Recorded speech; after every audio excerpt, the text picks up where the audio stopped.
वानर गण शरणागत बिभीषण तू आपण वाचविला रामचंद्र भगवान की जय.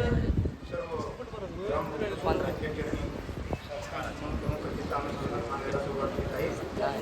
ग्रंथकार गौ काका कथेचा परिहार घेतात.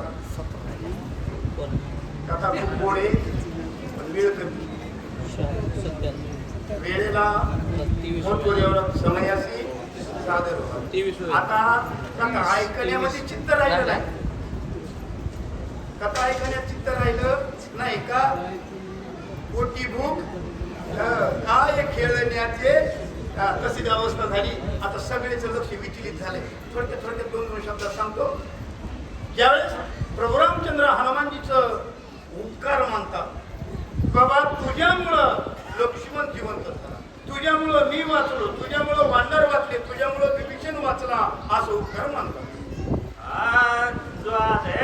त्रिलोक्यासी या मारविले इंद्रजितासी ये जने मज मित्रासी काय तुझ पासी तुझे सांगू काय तुझे पासी तुझं सांगू. प्रत्यक्ष कोणतं म्हणतात कोण कोणाचं सांगण्यासारखं खूप आहे पण वेळ नाही. पण हनुमानजीला सांगतात बाबा जो आदर या जगामध्ये दिग्विजय मिळविलेला तो इंद्रजित होता.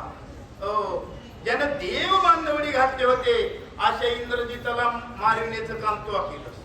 पण एवढं मोठं काम करून मी तुझं नाव पुढं नाही.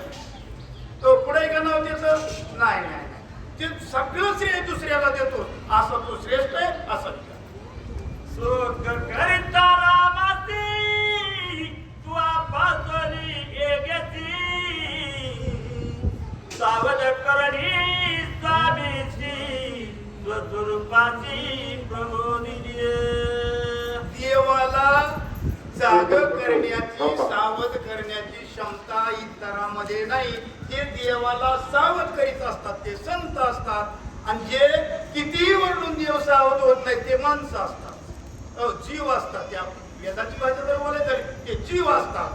तसं या कारण हनुमानजीचा उपकार म्हणणार बाबा मी ज्यावेळेस मला समाधी अवस्था दुःखामध्ये बुडलो होतो, चिंतेत बुडलो होतो,